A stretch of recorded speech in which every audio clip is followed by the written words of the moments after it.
let's warm up our fingers here. Like, I want to see, where do you have a favorite winter retreat? Here we are in February. You got a favorite, ski spot if you're into the cold, island if you want to escape the cold? What's your favorite winter retreat or vacation spot?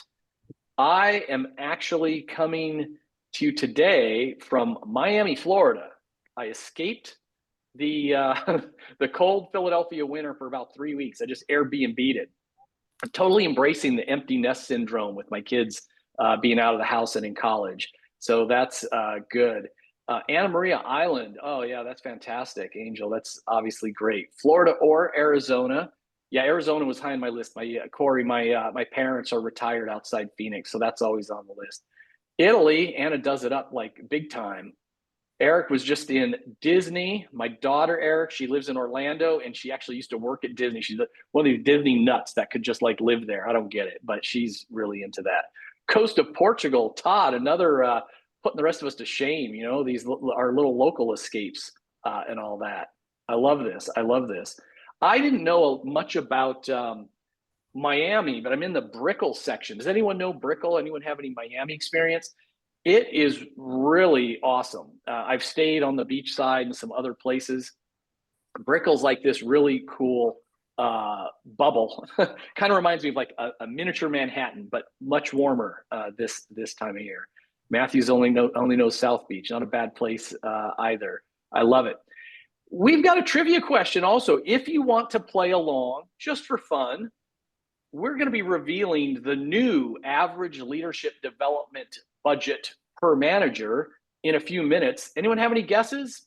Person who guesses closest to the right answer, we'll send a LEADx swag box that has I'm not even sure, it has a LEADx journal, a LEADx mug. I think one of my books is all in there. You can guess what that budget is. Normally, I would say don't Google, don't ask ChatGPT, but it's brand new data. Only about 3 humans know it right now. So there's no way that you'd be able to cheat. 320, 4,000, 350, 375, $165,000 per manager, Michelle Taylor. What are you talking about? Per manager. We need a per manager. That would be a healthy per manager budget. This is what you're spending on leadership development, not what you're spending on them. Matthew Painter's like, hey, I want some of that budget that Michelle has at that rate. 500 per manager, 100. Look at the range. Look at this range, which is very telling. Michelle says not per manager. Hey, so if you just joined, again, we'd love to have your cameras on. I invite you to rename yourself so we know the organization name as well. Amy Happ, I see you there. Thanks for joining. And it's a little bit of a different session. So, with our new format for 2024, we're doing 1-hour sessions. There's different monthly themes, so it's not the big group every single month the way it was in the past. This particular one, the only way to get a ticket here was if you completed the benchmark survey. So big thank you for all of you doing that. It's your data that contributes, to the community. And so we're going to walk through the benchmark report, and it's going to be really boring if I'm just reading slides. So I hope we'll chop it up a little bit certainly in the comments. Keep those fingers warmed up, and then we'll invite you to raise your hand. We'll take you. Evan will unmute you, and then we can have a little bit of chat about some of these findings. We will do one breakout today because I want you to continue to build your social network. Your net worth is your net worth, the old success gurus always say, and I think there is something to that. And then we'll wrap up. And Evan tells me that just today, the actual benchmark report, the full report, you got in the calendar or the email reminder about the event. And if you don't know where that is or how to find that, we're going to be posting it next week. Give us till the end of next week. This is sort of the big reveal. Angel, glad you could join us even for 15 minutes. You're like, Kevin, get on with it. Stop all this vamping. I was just sort of stalling to see if Dwayne wanted to join us. But let's go ahead, and I'm going to remind everyone that in addition to the benchmark report, which we do once a year, There are ongoing free resources for you. Leadership Development, Innovating Leadership and Culture magazine. We've got 2 issues out. We're busy working on the 3rd. You should subscribe to that if you haven't already, and there's no cost to you. The Culture Code podcast, where I interview chief people officers, heads of talent and leadership development. And we just wrapped up the first time where we're a certified provider of SL2 from Blanchard, and we did a free showcase so that many of you joined and learned about SL2, and hopefully also looked at it as a way to evaluate whether it'd be right for your managers. Type in the chat if you were a participant in the SL2 workshop that we just wrapped up. Wendy Ellis says it was amazing. Look at that. Alex, awesome. And I've been teaching it since 2010. That's great. Wow, look at all these positive comments. I appreciate that. We're working closely with Blanchard, and because they weren't used to these free showcases, we hope to be doing another one soon. I know many of you are also on the wait list for the next one. So thanks for participating in that as well. All right, let's get into it. And the cover of our benchmark kind of gives the theme, and wow, leadership development must prove its value in 2024. Now, what we were shocked by was the degree of cuts in headcount and resources, and how many of you are saying showing measurable results was a high priority, which makes sense, right? So if you're sort of fighting for resources, fighting for justification to get the headcount and those dollars back, you need to show the impact on the organization. So let me ask all of you to play along before we reveal the headcount and budget numbers. How many people leaders, how many managers, how many people leaders do you have in your organization? I say people leaders because the titles are different. Supervisors, managers, directors. How many people leaders do you have in your organization? And type that in the chat. And so we could see, wow, quite a range here showing, obviously, if you think about span of control of, say, 1 to 10 as a ballpark, what a range of organization size, right? So I'm seeing 7,000 managers. I'm guessing Allstate's got 50,000 employees, 70,000 employees, just a wild guess. Others, Carol Fox says 75. I'm guessing that organization size might be 750. And so Scotiabank, 15,000. Matt says not a bad guess. Been doing this a while, Matt. I'm pretty good with guessing headcounts. So keep this in mind. And this was the first one that we were very surprised at. So right now, according to this benchmark, there is 1 leadership development professional allocated for every 260 managers. So if you have your calculator handy or good at math, you could always say how many people leaders are at your company, 1,200, 15,000, 50, whatever that is, divide by 267, and that's the average now headcount that companies are reporting. Now, what's shocking is 1 year ago, this group, there was 1 leadership development professional for every 89 people managers. So just back of the napkin math, it's almost like among the people reporting, you've lost, a half to 2/3 of your headcount, which is pretty hard to believe. And before, I'm curious if you think this is hard to believe. I know personally, many of you jumped on a phone with me a few months ago to say budgets have been slashed to 0, or I've lost headcount on this team. We lost several clients last year because literally our client was laid off. There was no department left, 0 department left. And so I'm hoping this is kind of rock bottom in terms of that headcount. And I want to roll in because it's related to budget as well. Budgets plummet since 2023. So right now, the average budget per manager, we also do the median, but it's not much difference in this case, $316.94.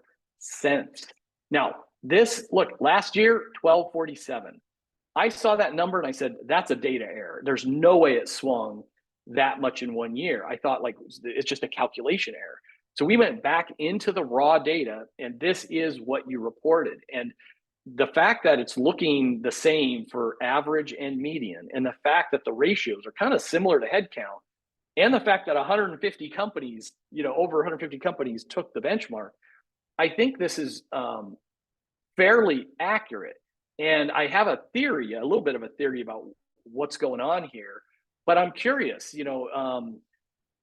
are you shocked by this number? Does this not surprise you? Like, what do you think is behind this massive cut in leadership development budget and headcount? And if you want to chat me your answer, Kim, say no, doesn't surprise me. And Kim, I don't know if that's because personal experience with your department or not, but if anyone wants to raise their hand and chat about your what you're seeing in your organization or what you've heard about in other organizations, we would love to hear more about what's going on here. Kara says it stayed steady. That's great.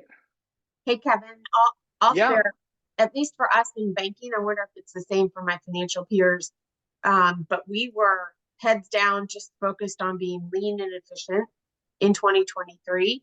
And a lot of the extras, which this tends to fall into, were cut.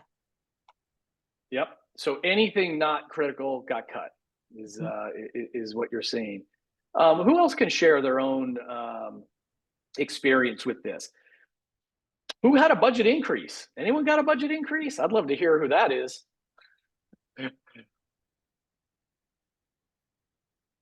Yeah, Lisa's bringing up a good point that the survey didn't clarify whether it include wages of L&D professionals. I'm not we should have done that if we didn't. The question was usually on outside spend, but that's a good point. If a drop in the headcount would automatically cut the budget for that function, and maybe that's why it's looking so dramatic. That would make a lot of sense.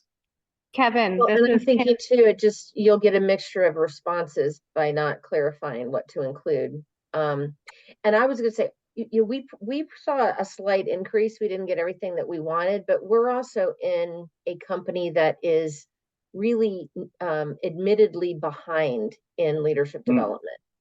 As an organization, until I started 2 years ago, they really had no formal leadership development team or even full-time person. And so, we're catching up. Yeah, that makes a lot of sense. Hey, Evan, just a shout out to you, and I know you're still letting people in the room and everything, that with my limited Mac setup today, I can't really see the raised hands or always who speaks. So I'm going to have you help me to call people in because I don't want to miss anybody.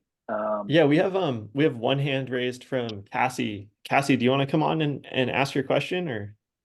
Hey, thanks, Evan. I was just going to contribute to the conversation and the initial question, which is why is it that we maybe think that this is occurring with some of the budget reductions, and the identifiers that we have honed in on is the transition from in-person events, trainings, activities. We work for the DoD. We don't need those anymore because we're in a virtual capacity, so we can reach our global audiences in that high-tech space. And as a result, they're reallocating the budget to other need areas. Thanks. No, that's fascinating. As people are now comfortable, many organizations are comfortable with the virtual train and support. They're going to think, okay, we don't need to spend, especially the travel, the in-person stuff as well. Kim, did you want to take yourself off of mute? Yes, I'd be happy to. Hey, everybody. I am driving, so I can't put my camera on out of safety. But what I was going to say, we are also feeling the squeeze, but not necessarily by budget. Culture and leadership is still like one of our major pillars, really important to our company. But what we've seen across the industry in general is everything's getting squeezed. Everything is being asked, even after our budget got approved or is in the process, we're still squeezing by 20% more than what we had originally planned. And thank goodness that we have a CEO on board for what we're doing. Otherwise, we would probably be in the same boat as the rest of our team, all the people that answered this, because our team is actually up +1 person this year, which is surprising in the environment. So we feel very blessed, but it's also, we definitely are feeling it. I mean, everything that we're doing, we used to pay money for. We're finding ways to do it for free or using grant money or trying to get really creative because the budget really just isn't there. Yeah, yeah. There was another, I was talking to a colleague in one of the large, very large coaching companies that's out there. And he said what they're seeing is that it's not necessarily that this money disappeared. He said it's not, because I think Evan and I had posted some teaser about this on LinkedIn, and he says it's not that the money disappeared, it's that it's getting reallocated out of the central function and into the business units. And that's interesting. On the one hand, hey, I'm grateful if there's more than what I'm seeing here for leadership development. On the other hand, it's kind of scary if this is part of the story, because it's saying we trust the business unit heads to make these leadership development allocation decisions more than we're trusting our centralized functions. Does anybody think there's anything to that? It's like a shift into business unit control instead.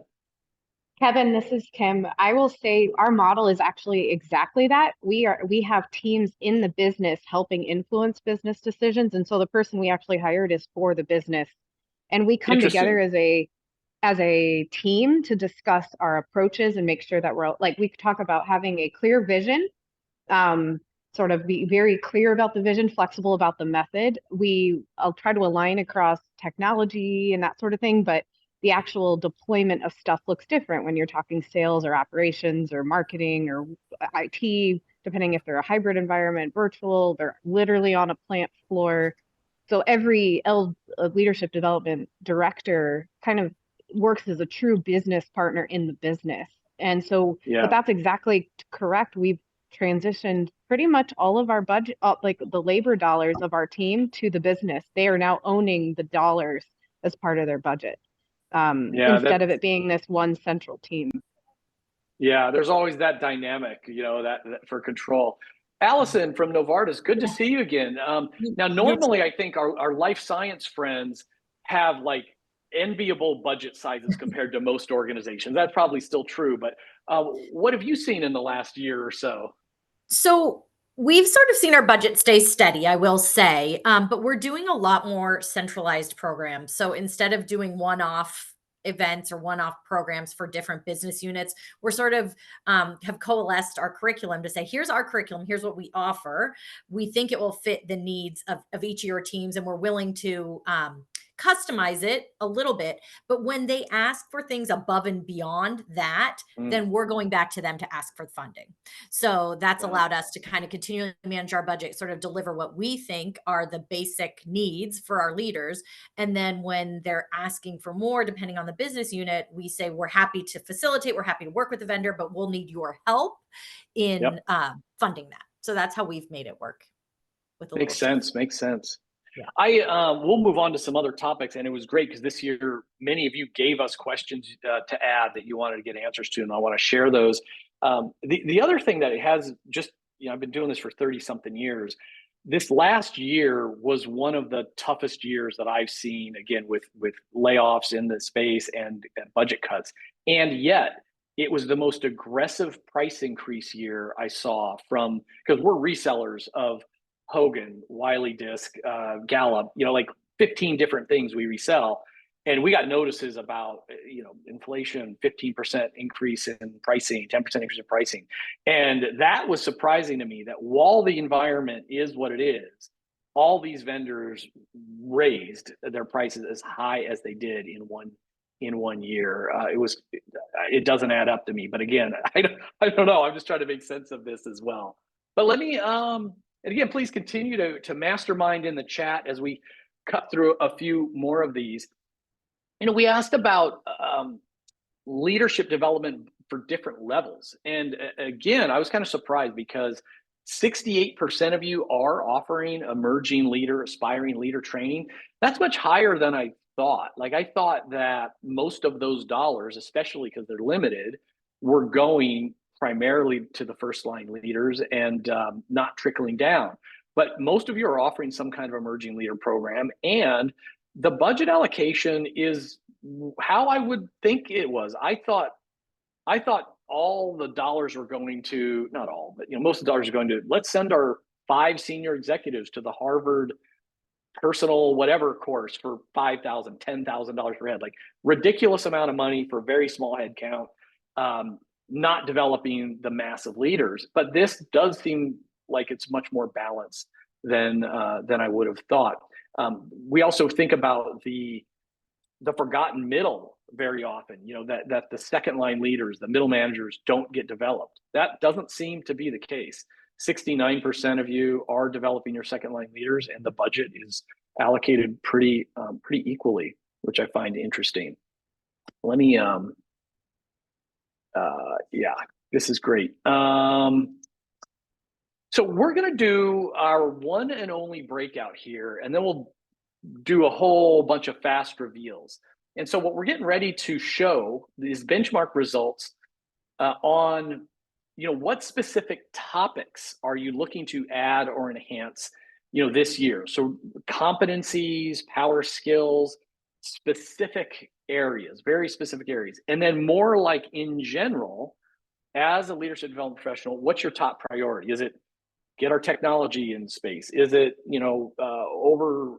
invest in new ROI programs? Is it alignment? Like, what in general is your priority? And then what specific topics might you be leaning into here? So the goal, of course, as always, is like make some new friends in the space, expand your network. Hopefully at this point, you might huddle up and reconnect with some friends that you met before, which is always fun.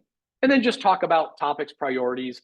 We'll call you back out for a quick share out, and then we'll hit you with a whole bunch of the finding priority that your room was talking about. Matthew's on it. He was like ready to hit enter. Coaching, feedback, interdisciplinary team-based development, healthy conflict, feedback. Kirsten, thank you. That's awesome. What else we got? Executive development. Yep. Leadership development ecosystem. Brady, I love the ecosystem word, of course. Coaching, feedback, change management. Generative AI, Carrie, I love it. Remote leadership, supporting development, coaching and feedback. Here they come. ROI, lots of recurring themes here, right? Developing successors. Yeah. People seem to forget about that. So let's look at, I'm going to click down that window. So what did the entire benchmark say? So, we asked an open-ended question. So we had to kind of do, word analysis. So that's why you see this sort of blend. What's your number one leadership development priority for 2024? And kind of the same as last year. It's like new programs, updated programs. Most people's answers were sort of vague about this. But the emphasis on content and adding content, I do always find to be interesting. Employee engagement, near and dear to my heart, but it's like, really? That's 18%? Like I always think they're siloed. Leaders, even though 70% of the variance in employee engagement comes from who your manager is, employee engagement, employee experience, and leadership don't seem to be siloed. So this gives me hope. Coaching, again, 12%, measurement and data, ROI, 6%. I think you could probably lump measurement, data, and ROI in together. I think people are talking about the same thing. And then when we actually asked for topics, one of that we poked on more was the question was, or the item was, our managers excel at coaching their team members. So look at this: strongly disagree 6%, disagree 48%. Only 10% agree that your managers excel at coaching their team members. And so it's no surprise coaching skills for managers is number one. And this was high last year, and I was kind of confused because it's like, okay, Grow Coaching's been around for decades. We've all these coaching programs. Why is this still a top priority? And I can remember some of the answers from last year, but I'd love it again in chat, or if anyone has a quick thought to just raise their hand. Like, why are we still focusing on coaching? Or is that like we can't figure out how to develop that right, or what? Because we've had the tools. Leading change, similar, right? How long have we had Cotter's model? What is it, a 5-step model or something? I'm hazy on it now. Feedback, emotional intelligence, strategic thinking. Strategic thinking is, I think, newer. here at LEADx, we've been getting that a lot, doing strategic thinking, strategic mindset workshops. More and more of our clients are moving strategic mindset into their competency model as opposed to sort of an afterthought. But Alex, that's interesting. Turnover and management alone can keep some of these, top topics recurring. That's a great point. Yeah, even in a healthy organization, if you have 10% turnover, 20% because of promotions, and people are promoted for reasons not related to being good coaches, right? So that's interesting. And Christopher, I see your hand is raised. Haven't seen you in a while. Why don't you? Yeah, there you go. Sorry, I'm not on camera. My internet's a bit unstable today, but Christopher McCormick from Gilead Sciences. One of the things that I'll say too, I think when you say, why is coaching still there? And I think the issues and the challenges that we deal with today are very different from the challenges from the past. I think our managers were good at solving problems and figuring out how to coach around problems, but the challenges that we have today are much more adaptive, and there's no one solve for it. It's like how do both things exist at the same time, and how do you manage through that complexity and that ambiguity? And that's a harder skill to coach around. It's also a harder skill to be with as somebody who's going through those changes. So I think the complexity is, especially post-pandemic, the skills and the labor has changed as well. And I think that's probably why we're still seeing coaching and leading through changes two of the top things. Yeah, thanks, Christopher. Great ad there. And it's bringing up so much stuff because you're right. Like again, been doing this for a while. So I can remember when like the number one thing for a long time was like crucial conversations. And that's obviously a branded program, but the topic was like these tough conversations. Things are more complicated than even just that conversation or directive feedback, effective feedback. Coaching is much more all encompassing. And I'm loving some of this stuff in the, Ross is saying, my organization, is conflicted on what coaching means. They use it as half the people use it as a synonym for discipline, right? But I think that's true. We hear people talk about coaching, and often I think they're talking about feedback. And I see that in the sales, all my pharma friends, all my life science friends here in the commercial organizations. Usually when you're talking about field coaching reports, you're talking about field coaching. It's often very specific feedback to a rep around sales. It's not grow coaching your career. I mean, it should be part of that as well. But I think different industries will use that word differently, and others just think like we're going to coach them into productivity. It's kind of become a loaded word. Coaching emotional intelligence. Not a one and done. The knowing doing gap still holds back the majority of leadership development. And so, we asked you, what percent of your training do you think is sticking, actually applied on the job? The median is 40%. The book, The Knowing Doing Gap, is quite old now. And some research back then, it was roughly this though. It was like 1/3 to 2/3 is never applied on the job at all. And this is your own estimations. It's around 40%. I kind of I'm talking my head at some of this data. So at least one of you believe that 90 to 100% of your training is applied on the job. And unless unless Excel skills is part of your leadership development initiative, I'm like, really? Come on. Is any of this 100%? Like who thinks it's 100%? I don't know. Maybe that was a little keyboard error or something. But shows that we have a lot to do. Not everything that we want to train has to be a skill that is applied, but that's primarily what we're doing: leadership skills, leadership development, leadership that drives employee engagement. So clearly we could do a better job with that. And keeping an eye on the time here, let me move it along. What metrics will be most important to measure your team's success in 2024? I love it and hope it's true. 37% say it's employee engagement. Again, 70% of employee engagement comes from who your manager is. They are the filter of the good and the bad and all of that's in between.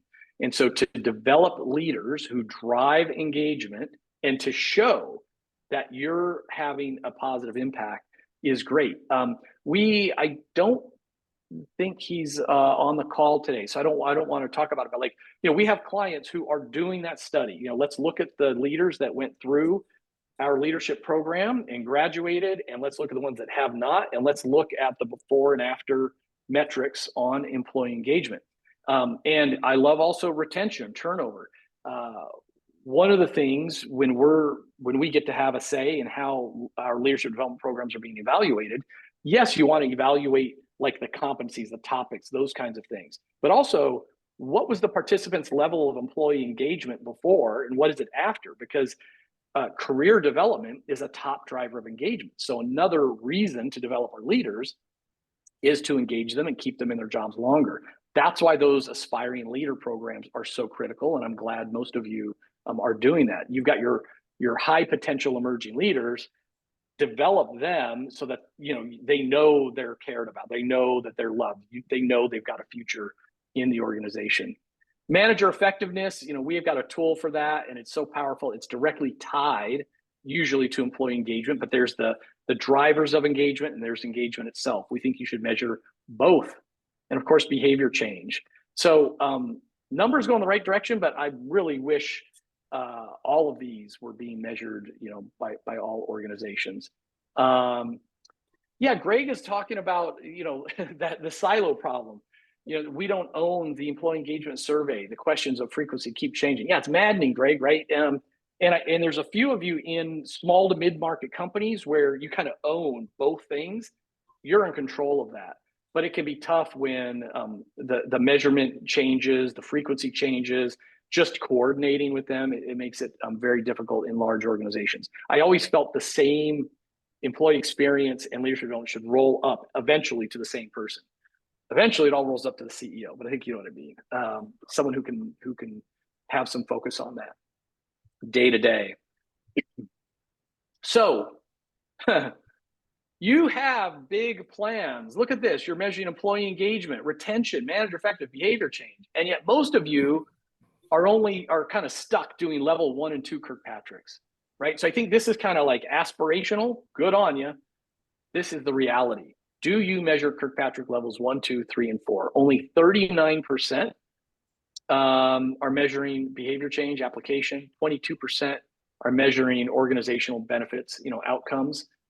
It's actually a higher number than I would have thought. And I'm guessing it's not on all programs, but on some, which is great. Hopefully it's the ones, that count, but clearly some more room there. And several were asking about, these are some of the questions that the community contributed. We saw emotional intelligence is a top 10 focus. Again, emotional intelligence continues to be a very popular topic. As I think many of you know, this is why LEADx is leaning into that.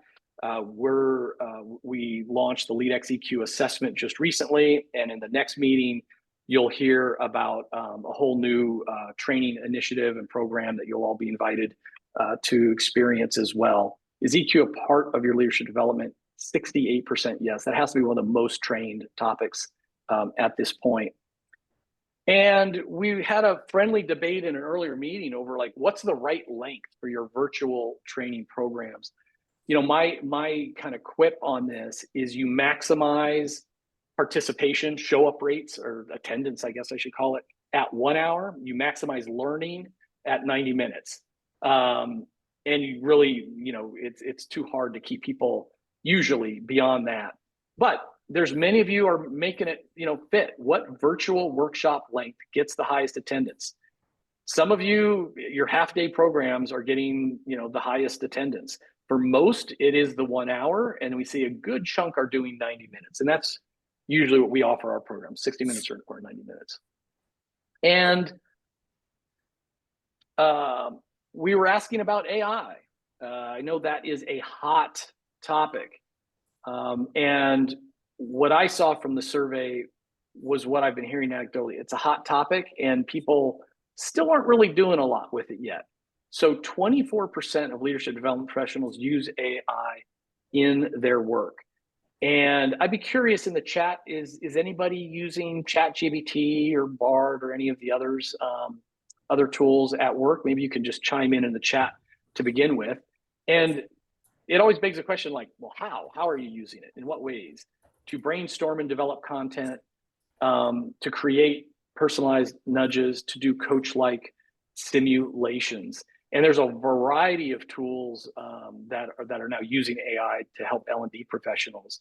And Wendy, everybody can deep off the record. I like that. So off the record, how might you be using these tools at work? Because many of you are not allowed officially to be using these tools at work. Matt saying creating personas, summarizing survey results, writing evaluation rubrics. Yeah, those are great ones. Create agendas, difficult conversations, write emails and messages to leaders. Yep. Write outlines for internally delivering. Yeah, this is great. So people are using it, and I'm seeing this. If you're not familiar, ChatGPT recently made it very easy to attach files. So that survey analysis is super powerful.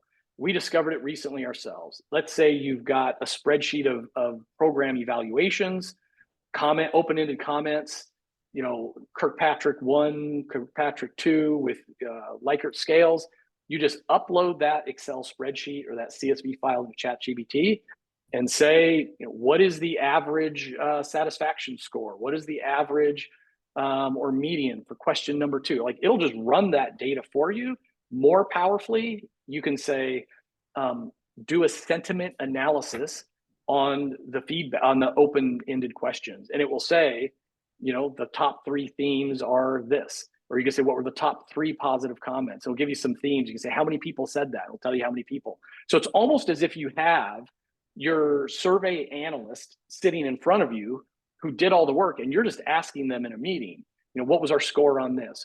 How could we improve based on this survey results? And it's very effective in that way. Yeah, feeding it data, it's getting really powerful. Every time I try to get it to create a graphic, it's still a little off. Like, there's typos in the words, or there's people missing fingers and stuff. Like, the graphics aren't very effective in my opinion, but we're using it more and more all the time. And it'll be interesting to see how this grows a year from now, number of you that are using AI. Okay, so last question, and we'll go out with this final reveal. This isn't a breakout, but last thing, tell us in the chat, what's your #1 challenge to achieving your leadership development goals in 2024? What's going to hold you back? You got all these goals. You're going to launch that EQ program. You're going to measure the employee engagement results. You're going to get to level 4. You're going to, I can't remember what some of your other priorities were right now. What's going to be the challenge to all that? What gets in the way of developing great leaders in your organization? Staying focused. Isn't that always it, Sheila? Like, focused, right? Alignment. Capacity of leaders. Too many priorities. So much to do, not enough time. Resources, right, Dave? Like, we're just talking. Budgets and headcount have been slashed. Too many goals. Stakeholder alignment, time and headcount, resourcing. People are giving a thumbs up to Corey's. Alex, meaningful engagement application who are already tapped out. They're disengaging. Resources, right? So what you just shared, we can quantify like this. 259. So 25% say the biggest problem is learners say they have no time for training. 23% budget, it's a resource. Notice participation. To me, so yes, lack of participation, usually because people claim they are too busy, right? So it's almost a 35%. L&D headcount, it's the first time we saw headcount come up that high as being now a barrier. And I saw a comment earlier in the hour where someone said, we haven't really had our resources taken away, but we've been asked to do so much more. So there's still resource constraints. Hey, Evan Watkins, in our final minute here, before we wish everyone a great weekend, remind us if they didn't see this report, like, how are we rolling it out to their friends and colleagues in the future here? How do they get it? So we put it, I dropped it in the chat while you were talking, so anyone can grab it there, and I'll drop it in there again. And then I also emailed it to all of you this morning. So if you check your email from Evan at leadx.org, that should have come through. And then the last piece is we're going to add it to our website under resources. So you can check there. Yeah, that's awesome. Evan, thanks for the work on this. I want to thank all of you again. You know, this only works because you contributed to it. So we hope you're getting some good data to take back to your organization, maybe to fight for some more headcount, to think about your priorities. Either you have validation because of these priorities are yours, or maybe it's going to give you some new thoughts. Next month, we've got a big one. Talk about EQ. We've got the legend, Daniel Goleman, will be joining us. Has a new book out, and we're going to be talking about how to make your EQ program sticky and talking about some free EQ workshops for all of you as well. So on that note, thanks everyone, and I hope you have a great weekend, and reach out to us if we can help you in any way. Awesome. Thank you. Thanks, Allison. Thank you, Alex. Love it. Bye, everybody. Michelle. Great to see you. Thanks, everyone. Thank you.